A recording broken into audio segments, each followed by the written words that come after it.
Dallas, trained by the military, lone gunman they're claiming. This is very strange. Very strange.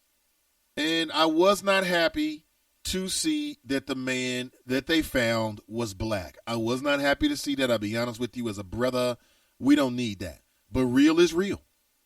That's who he was. That's who he was. They go back to his home and check this. They find all types of bomb-making materials in his house. Do you believe that? Allegedly, they're claiming this man was prepared for a larger attack.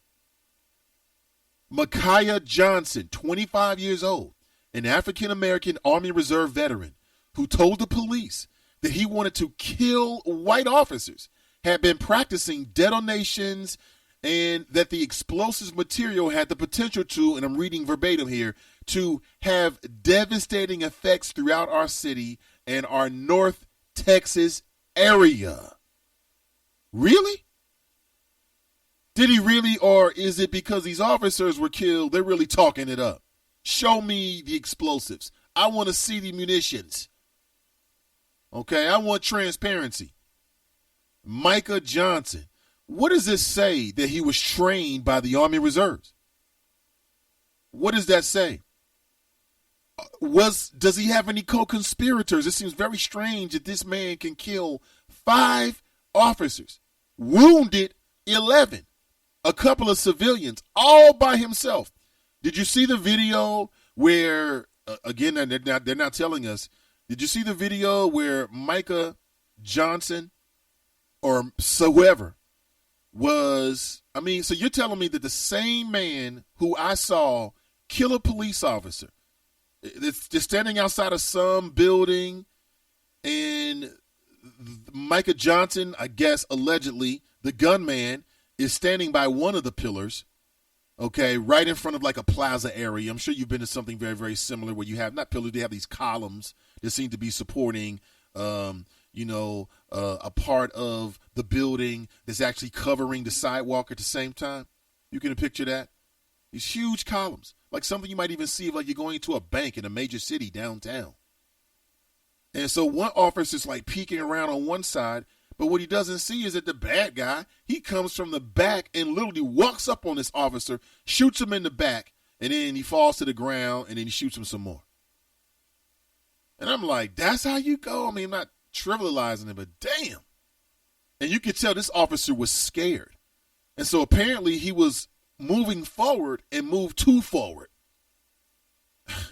And exposed himself, quite honestly. And literally the gunman walks behind him and just shoots him in the back. He falls down. I'm assuming he shoots him some more, and he walks away. You're telling me that was the same guy who was later killed by some robot. What are the ethics of using robots to kill humans? Now, wait. Listen, I know he was a bad guy who did bad things, but this is like some old Terminator-ish. If you taking a remote control robot and you're going to detonate an explosive next to a bad guy because you think he's going to do something harm or maybe you're just sick and tired of the standoff.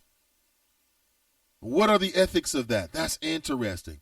So do you really believe that only one man created all of this chaos and tragedy and pain? Just one person? Just one? That's it? Tracy writes, amen, Nathan. I don't do baby talk either. Cruther writes, good morning. Brown skin checking in. Ed writes, I never missed a show, so if you've done 108 shows, that makes it 108 and a 0. Oh, okay. Thank you, Ed. Appreciate you. John writes, good morning. Back from vacation. What a week I missed. Yes, you did, John. Glad to have you, man. And in particular, I know you're connected to law enforcement. I want to get your thoughts about how you feel about Black Lives Matter this morning. How do you honestly feel? Tracy writes, this is a classic tale of pin the tail on the donkey. I don't believe it. Deanna writes, I don't believe he did it, let alone by himself. Smells fishy. Is that a fish emoji? Very good. Dale writes, Nate, did you get to hear the audio of the cop from Minnesota calling dispatch before pulling over Philando? He said that Philando had a wide nose that fit the description of a gas station robbery. I want to know how in the hell did he see how wide his nose was from a moving vehicle? If that's not racial profiling, then I don't know what is. That whole situation stinks. It does. It's dirty.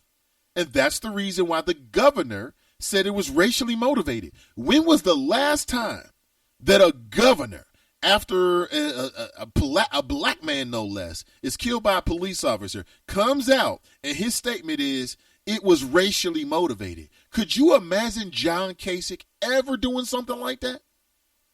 Ever?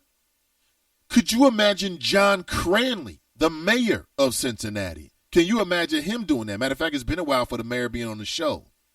So I'm going to reach out to him and bring him back on the show. There's many things percolating, especially down at City Council. And what did the mayor know about Sam Malone's payments, right?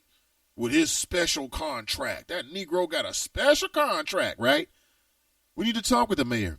And I've run into him several times since that interview. I'll file that away and do that. But do you think that John Cranley would come out and say, even if it was racially motivated, to come out and actually say that? I mean, the governor actually said that if this man was white, he basically would have been treated differently. He would probably be still alive today. That's huge right there. You don't hear that too much from politicians, even when it's the truth. Because they're afraid of the backlash that they're going to get, probably from several different places. Dante writes, what's up, Dante? What happened to the other people that they had in custody? ? Good question. Don't hear too much about that. Brian writes, just heard that on Roland Martin as well. Wide nose, looks like a robber that has a wide nose. Wow, right. Wide nose? That's where we are today. I mean, isn't that the essence of stereotyping? I mean, that is the essence of racial profiling. I don't see your eyes. I don't see your facial features. All I see is that you've got a wide nose. Well, damn it, if that's the criteria, I've got a wide nose. Oh, no. I've got a wide nose. We need to start something called the Wide Nose Coalition. We do. The Wide Nose Coalition. That is absolutely disgusting. And not only should that officer be removed from the force, but here's the other thing. And I say this every time we have one of these very tragic situations where somebody loses their life, and I'll say it again because it needs to be said. There needs to be an investigation into each and every law enforcement office in this country. Each and every police department needs to be investigated. And what we need to be looking for are any racial bias practices, anything that tells us that. We need to look at the way that citizen complaints are processed. If there's not a serious system in place, and by serious, I mean a system that seriously addresses the concerns that citizens may have, okay, when dealing with law enforcement. That is a serious element. Like, for instance, in the city of Cincinnati, you've got the Citizens Complaint Authority, right? And what we found out is that even in the city of Cincinnati, here we are. We're like the wonderland of police reform. That's us. We're the Las Vegas of police reform. Okay, that's who we are. Okay, we originated. This is the destination. We are trendsetters. We are a paragon of other cities. Okay, we are out there front and center because we've got the collaborative, which, by the way, has been expired. And it's just like trust now. Without, again, I'll say it again, without a federal judge looking over the shoulder of the city and the police department, then what are the repercussions of things if they don't go right? I'll tell you what the repercussions are. There are no repercussions. So, maybe the city might get embarrassed if, say, we find out that in the city of Cincinnati, the Citizens Complaint Authority has been grossly underfunded, as it has been for a long time. And unless they've addressed it in the last few months since the article was released earlier this year, 2016, it's still in bad disarray. Now, I understand that city manager got embarrassed, and so he kicked some more money to it. But it's still not at the funding levels that it needs to be. It's still not at the funding levels that it needs to be in. So so who are we, quite honestly? Who are we? This could happen in Cincinnati. There needs to be a full investigation as to whether citizens can complain to the police department and have their issues addressed. There needs to be a serious investigation into the relationship between these officer-involved incidents and then the prosecutor's office or the attorney's office that has responsibility and prerogative legally, right, in matters of that situation. We need to investigate that. Every single one. Because for this officer to be so blatantly, I won't call him racist, but you might, to be so blatantly biased about black people, and for this officer to kill this man in the manner that he did, I don't believe that's the first time that he's shown that side of him. That means that the other officers that he's close to probably dirty as well. I'm going to go ahead and say it. It means that whoever trained him needs to be investigated, might be dirty. I mean, if this is what this officer is doing, then any officers that he's associated with and or looks up to and or is trained by and or reports to is called into question as well. Isn't that fair? I think that's fair. I think that's fair.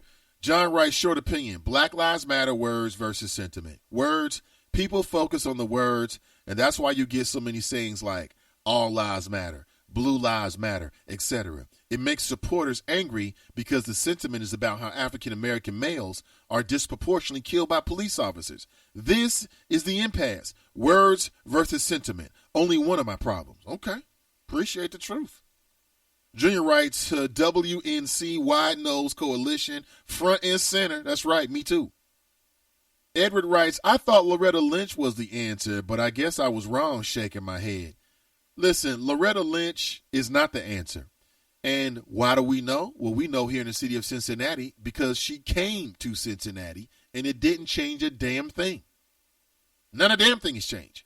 I mean, it was a great photo op, and you had some members of the community that were able to get into the same building that she was in, and maybe a few got into the room. Hell, they might even have been able to introduce themselves to Loretta Lynch. But that was pretty much it. She rolled out, and then the mayor and the city manager conspired, along with two people from the Cincinnati Police Department, conspired to fire the police chief who had, I think, had been forced to in some cases, but taken a lot of steps to connect with the community, and nothing happened, period. So I'm not really sure. I don't know. I like the idea of Loretta Lynch. I'll be honest with you, as a sister in that position, I love the idea of that. But into how effective she's going to be in terms of stopping police brutality, we'll have to wait and see.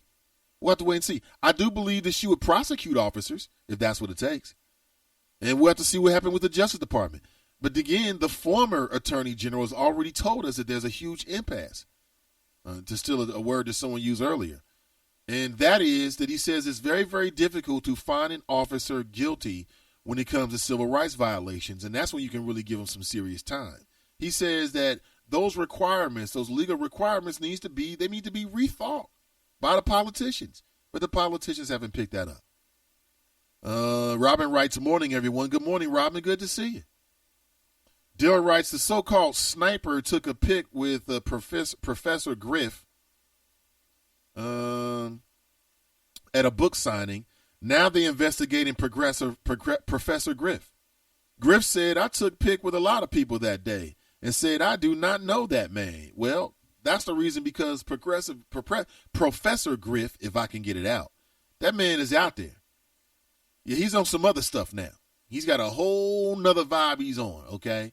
So I can understand why they might be investigating me. I don't think it's fair. But that was the point I was trying to make to you. Why is it that, like, when somebody kills an officer, whomever they're associated with becomes subject to an investigation? Why isn't it the same thing with officers? I mean, this man in Minnesota clearly was like Ray Tensing. He was a loose cannon. You're not going to tell me that if he's getting on official police communications and saying stuff like, well, he had a wide